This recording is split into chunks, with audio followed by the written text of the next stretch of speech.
The key message for me really is about how we really, put the SDGs to practice at a local area. The whole essence of localization. We all know the importance of the SDGs, the 17 goals, and national action. Every country is working towards implementation at the level of the regional level. ASEAN, we're working on the complementarities between the ASEAN Vision 2025 and the SDGs. But I think the real impact at the end of the day is going to be at the local level, and I think that until and unless we really enhance and create an awareness of the importance of SDGs at the local level, making it easy to understand, accessible to the people, make sense to them, for the local people to understand that this is something very relevant to their everyday life, then I think that we generate a lot of buy-in and really energize the action at the local level. I mean, the actors, at the local level to also, be part, to participate in the implementation of the SDGs. So that I think would be the main message that this symposium is trying to achieve and to send to the larger development community. Well, you see, I think that this is exactly why we need to perhaps put a lot more emphasis on the importance of awareness. What is it? Sustainable development may be a concept that well understood by people, policy level, the people in the line ministries on that, but may not be so, for them, for the people at the local level. What matters is, what is important in their everyday life.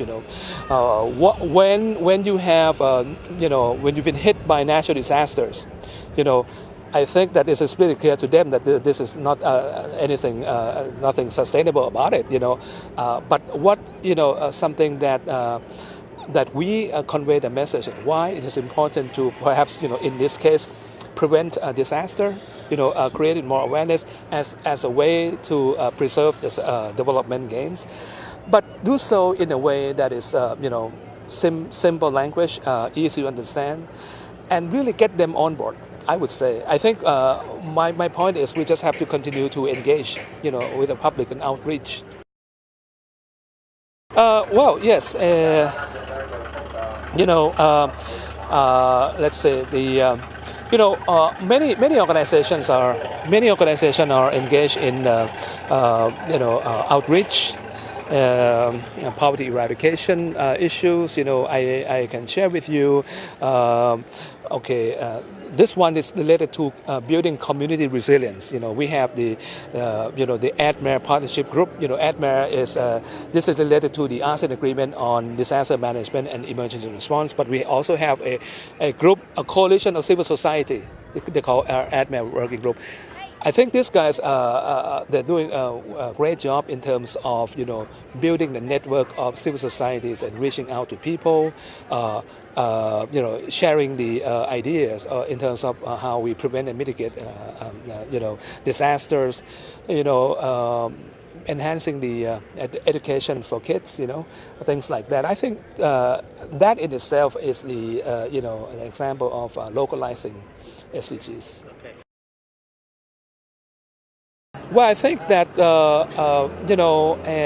ASEAN and China collaboration is a very productive one, and then I think that the area of sustainable development, that in the previous MDGs, China is one of the cited as one of the most successful example of a country that have realized the MDGs, and I think that considering the size of a country like China, for example, I think we can learn something from China in terms of their experience.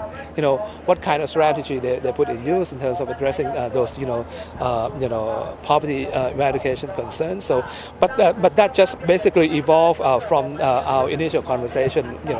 Late 2015, early 2016. So that's how it is moving. And the fact that we are continuing this for the third year indicates that we must be doing something right in this area. But what I'm trying to say is that the other dialogue partners of ASEAN also working on SDGs as well.